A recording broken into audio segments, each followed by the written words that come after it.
And we better wake up before we are in a gully that we cannot find our way out of. God does not need us, but we absolutely need him. Lord have mercy. All of these self-made, phony, baloney Christian fanatics.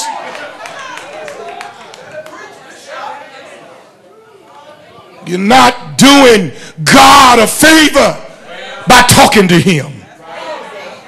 You're not doing God some kind of good luck performance by dancing him a jig. What God is looking for is somebody. Jesus Christ, help me today. Jesus Christ.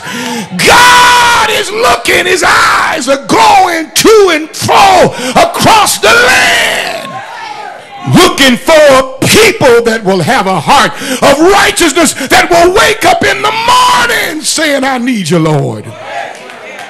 On their strongest day, they'll say it's because of God's goodness. That when they're in their deepest trouble or in their highest celebration, whether they're full of the glory on a Boone Tabernacle Sunday morning or walking through the valley of the shadow of death, they'll never forget that without him,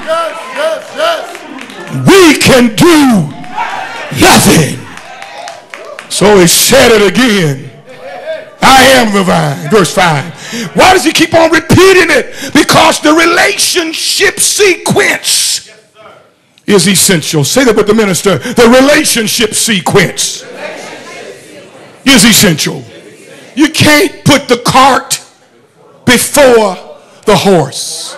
Do you know what would have happened, Brother Rivette? Have you thought about that? What would have happened, Sister Ruth? Have you thought about that, Brother Covington? What would have happened if God had made the fish before he made the seas? And if God had made the birds before he made the trees? Read your Bible very carefully. What would have happened if he made the fish and no seas? The fish would have been there, but they would have all been dead fish. Because fish must have water to live in. Birds must have trees to nest in. But God did not put the fish in the trees, nor the birds, get off of me, in the seas, but he did everything decently and in order. And he made the seas. And then he made the fish. He made the trees. And then he made the birds. And that's why we got the birds and the bees and the flowers and the trees. And a thing called life. Somebody say, help me, Lord. You just can't fall in love with a man if you're a man and get what God has for you or what a woman has for you.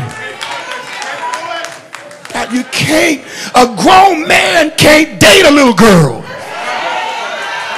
Not a child, Doc. Not a child. If your self-esteem is that low, if your sense of manhood is that bad, and I don't care what kind of school teacher is, you can't date a little boy.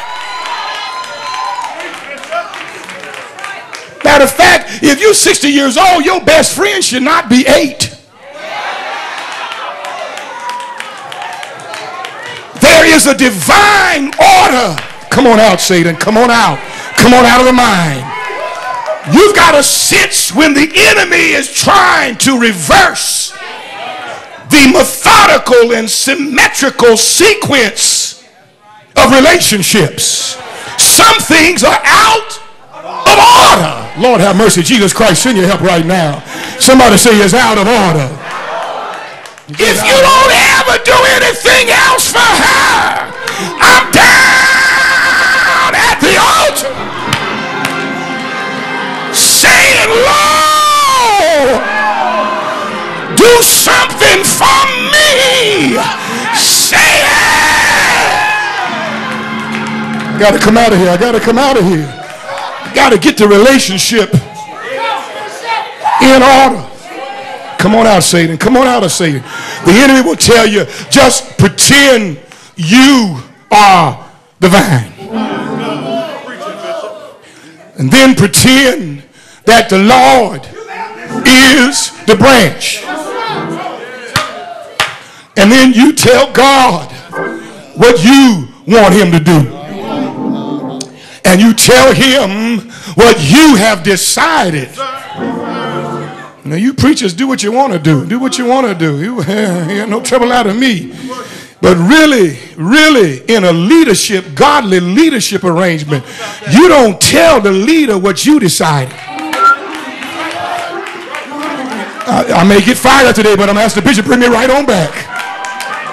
But if you are in relationship with your leader, on your job, in your home, in your military unit, in your community, in your home or in your church, sooner or later you gotta remember to obey those that have the rule over you. And you ought to make them glad because they watch for your soul.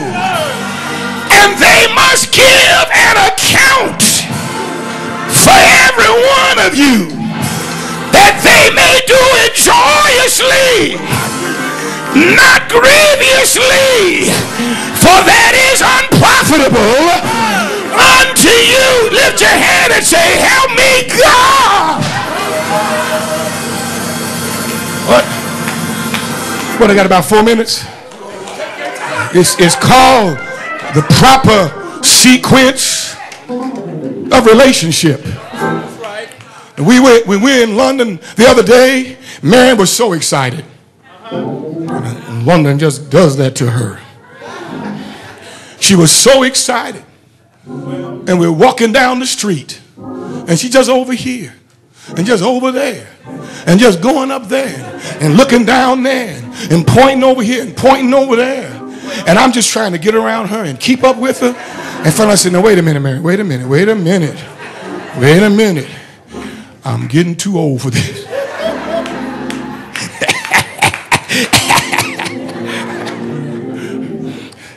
So now when you're in England, they won't consider me a gentleman if we're walking down the street and you are on my right. They'll think that either we ain't together or else they'll think I don't know how to treat a lady. Well, what's the big deal? Well, the big deal is that the gentleman walks on the outside in case a car would jump the curb or a stray bullet. Now I would really, not for everybody, not for you black man, but I would take a bullet for her if she cooked the right meat. Why don't y'all say, help him, Lord, help him, Lord. In case a stray bullet, I try to catch the bullet. In case an anaconda would come up out of the sewer, I would have to wrestle to keep the anaconda off of the lady. Yes! And God, I feel like preaching like I was in London today. God didn't call you to look over him, but he called you for you to let him watch over me. And that's why every now and then you ought to tell the Lord. If you hear me say, I hear you, Pastor. All day, all night, his angels have been watching